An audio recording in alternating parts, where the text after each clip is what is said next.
This is Backstage Bay Area, your all-access pass to the local music scene. Now here's your host, Steve Roby. Today we spotlight Crying Uncle, a dynamic young band making waves in the bluegrass and acoustic music world. Known for their electrifying performances, Crying Uncle has just signed with Engelhardt Music Group, solidifying their place as rising stars in modern bluegrass. Brothers Miles and Teo from the band will join me shortly as we dive into their story, creative process, and the exciting projects they have in store. But first we kick off the show with Ba Ba Black Sheep. This is Crying Uncle on Backstage Bay Area.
On Backstage Bay Area, that was the Crying Uncle Bluegrass Band with Ba Ba Black Sheep. I'm Steve Roby. Brothers Miles and Teo from the band are my guests today. Welcome to Backstage Bay Area, guys. Hey, it's Steve. Thanks for having us. Yeah, thank you for having us. Great. Since it's an audio program, I'll let you introduce yourself so the listeners can get used to what your voices sound like. Totally. Well, I'm Miles. I'm the fiddle player and co-leader of the band, Crying Uncle Bluegrass Band. I've been playing bluegrass, jazz, and all types of music all my life. And I'm really happy to be here. My name is Teo. I play mandolin in the band. I guess I'm the other half of the leading members. I've also been playing jazz, bluegrass, different types of music my whole entire life. I'm really happy to be here as well. That's great. For those unfamiliar with Crying Uncle, how would you describe your music and what makes it unique in the bluegrass scene? I wouldn't call us exactly a traditional bluegrass band.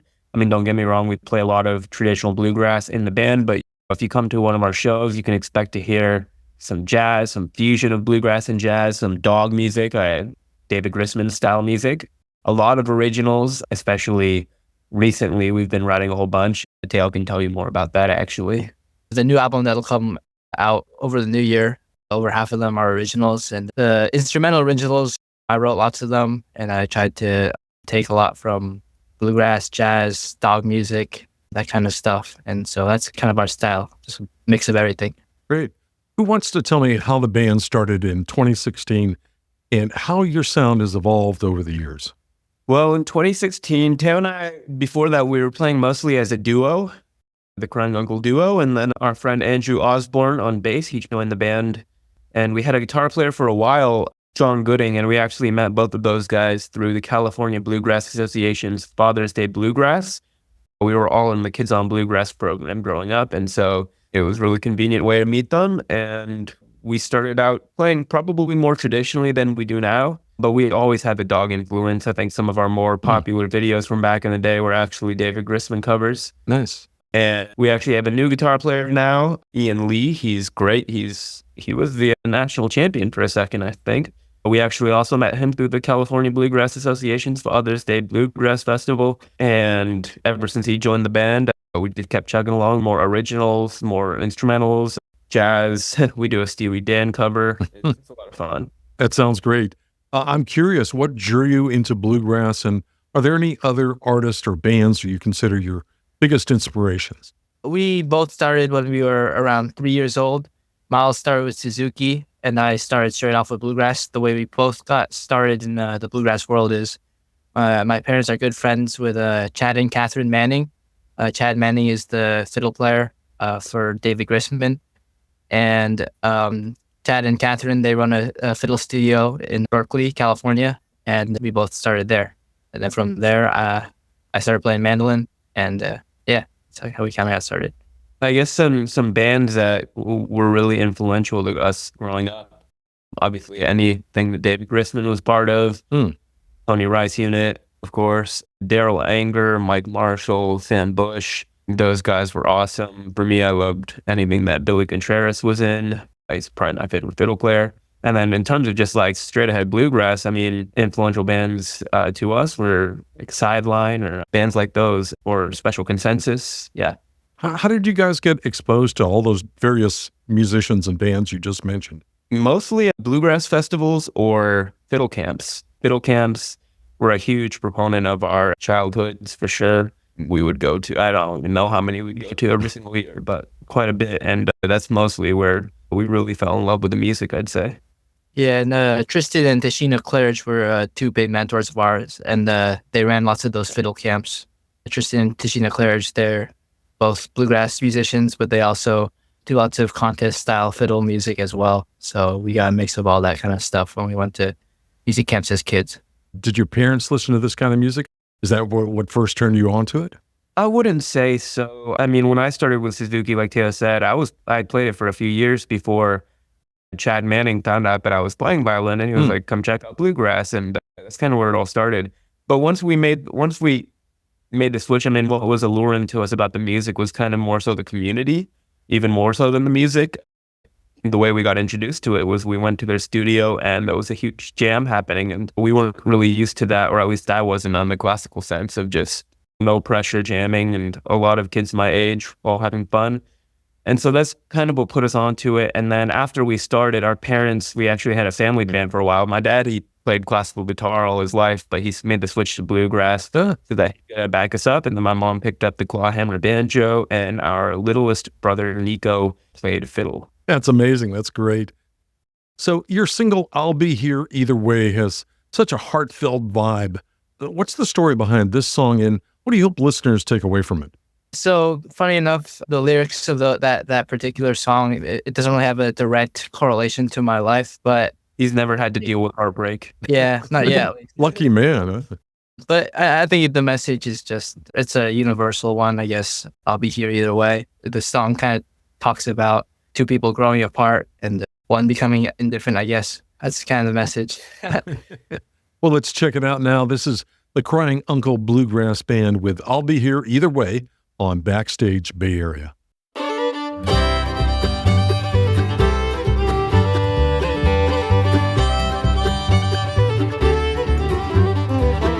If you say that you're leaving, then why don't you go? If your thoughts are wandering, then travel on alone. My time's not cheap enough to spend it on your games. If you go or if you stay, it won't matter either way. If you go or if you stay, I'll be here either way. It don't matter either way.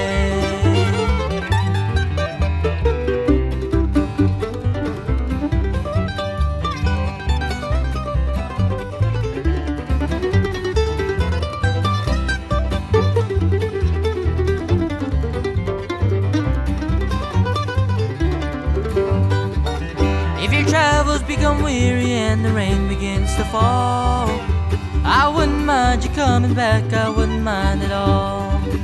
But if you decide to journey on, to me it's all the same. If you go or if you stay, I'll be here either way. If you go or if you stay, I'll be here either way. It don't matter either way.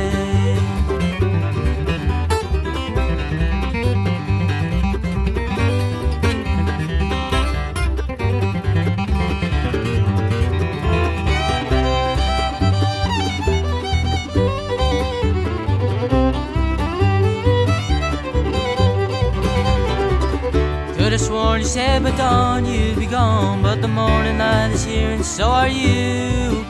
Your changing minds are hanging on to something that is dead and gone. Stop waiting for the time to pass you by. If you say that you're leaving, then why don't you go? If your thoughts are wandering, then travel on alone. My time's not cheap enough to spend it on your games. If you go or if you stay, it won't matter either way. If you go or if you stay, I'll be here either way.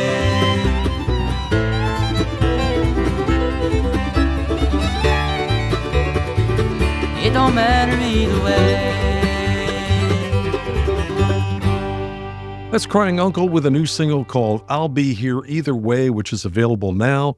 Miles and Teo from the band are my guest today. Guys, you've been honored to perform with legends like David Grisman and Marty Stuart.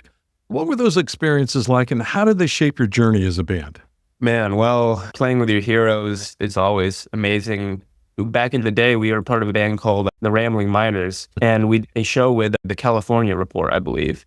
It might have been that one or one of the other radio stations, but they asked Teo and I what our big dream was, and Teo answered to go to the Opry, and they made a joke, maybe in 30, 40 years, you'll get to play there. And luckily enough for us, it actually happened a lot sooner, and that was mostly thanks to Marty Stuart. He heard the band play, I believe, at the Strawberry Music Festival in maybe 2017, 2018, 2019, one of those 3 years, I believe. Just a few months later, he invited Teo and I to go play with him at the Ryman Auditorium, and then after that, we got to play at the Grand Ole Opry.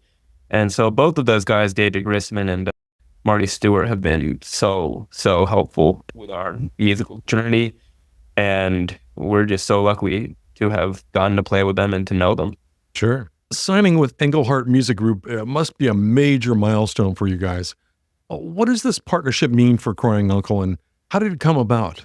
So we met Adam actually through Paul Schimminger. He used to be the president of the IBMA Association, I believe. Well, I guess association is in IBMA, but he was the president of IBMA for a while, and he introduced us to Adam, and it was awesome meeting him. And then a little while later, Adam actually brought up the idea of doing an album with us. And so that's kind of how that came about. As for what it kind of means for the band, we've never had a record deal before. It's always been something that we've been pretty careful of, just because we really like having creative freedom. But after meeting Adam, we talked to him for a while. We got to know him, and he's a great guy, and it seemed like a really good fit for us. And so we went ahead and we did the album. We're right now we're under his label, and I think it means really good things for the band. I don't know. How do you feel about it too? I agree. I think the album itself also turned out great. Adam was very helpful with producing it and everything. Yeah, I believe this is kind of like our first real professional album that we've put out, or that we will put out, I guess. So yeah I'm really happy with it. I'm going to play Roland next, which has some incredible musicianship on it. So can you share the inspiration behind the tune and the creative process that went into it? I got into the habit of writing my tunes after, or I guess naming them after a family member of mine. So Rolando is my grandfather, and I inherited his middle name. So that's where the name comes from, at least. And then the actual writing bit, I wrote it on the guitar. As you will hear, it's kind of centered around the guitar part. I just kind of expanded from there, and that's how it came about. Well, let's listen to it now. This is Roland, and then we'll wrap things up when we return. This is the Crying Uncle Bluegrass Band here on Backstage Bay Area.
You just heard Roland, another new single from the Crying Uncle Bluegrass Band.